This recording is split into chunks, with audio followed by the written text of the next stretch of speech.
In Sweden, they design SUVs just a little differently.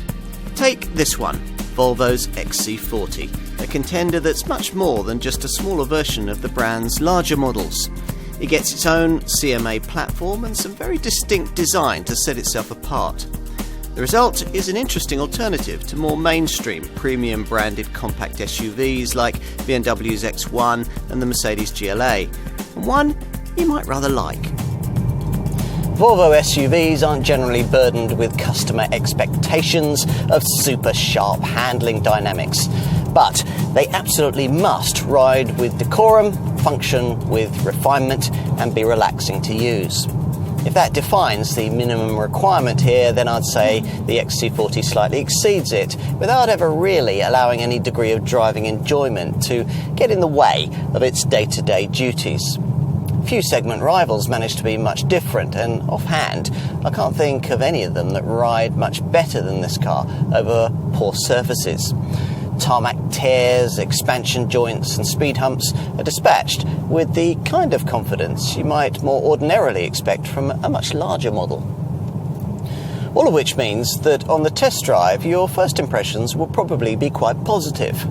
True, the steering doesn't provide much feedback, but it's nicely weighted and pleasingly direct, complementing the fact that sudden changes of direction aren't as unwelcome here as they are in some high-sided affordable SUVs. That's mainly thanks to this car's new tech compact modular architecture CMA platform, a world removed from the heavy, clunky underpinnings that previous compact Volvo models have had to lug about. Engine-wise, the conventional power plants we're focusing on here kick off with a 1.5-litre, 3-cylinder petrol model developing 156 horsepower.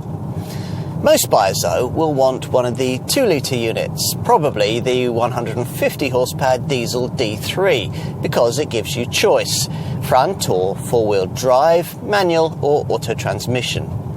There's reasonable frugality too, a front-driven manual D3 variant capable of up to 58.9 miles to the gallon on the combined cycle and up to 127 grams per kilometre of CO2. All the other 2-litre models come in all-wheel drive auto form only. There are 190 horsepower T4 petrol and D4 diesel derivatives, we're trying the D4 here, and a top 247 horsepower T5 flagship petrol variant.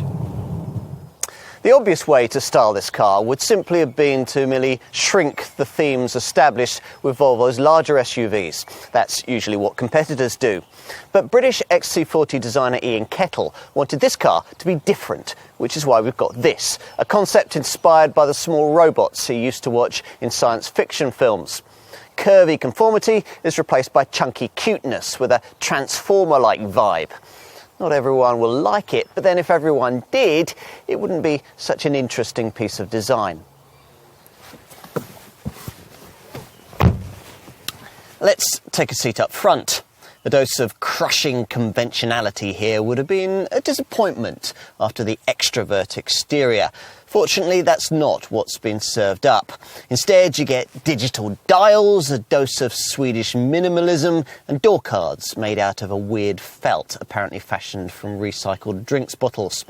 There are door bins bigger than any you'll have ever seen, and the designers have somehow crammed in the 9-inch portrait-style sensorless infotainment screen that is used in larger Volvo models, framing it with these unusual Star Wars-style vertical vents. Interested yet?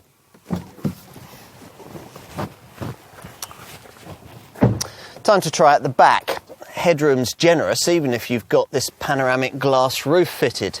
The relatively lengthy wheelbase helps with legroom too. We're not so keen on the way that the angled style of the rear C-pillar might create something of a claustrophobic feel back here for younger folk. If you've children, take them along on the test drive to make sure they'll be happy here. Finally, let's take a look in the boot. This power-operated tailgate can be fitted, but you don't really need it because the tailgate's relatively light and when raised reveals a low loading lip over which you access a cargo area rated at 460 litres. Whatever your point of comparison, you'll struggle to find a rival that would allow you to use the boot area so practically. That's if you specify the optional convenience pack we've got fitted here, which gives you a 12-volt socket along with a load protection net, which can divide the space laterally to stop your shopping from sliding around. The hinges of this divider even stand proud of its top edge, giving you hooks from which you can hang shopping bags. Neat. And in summary, well, most of the other cars in this segment are merely smaller versions of existing models and collectively offer much the same kind of confection, served up in only slightly different ways.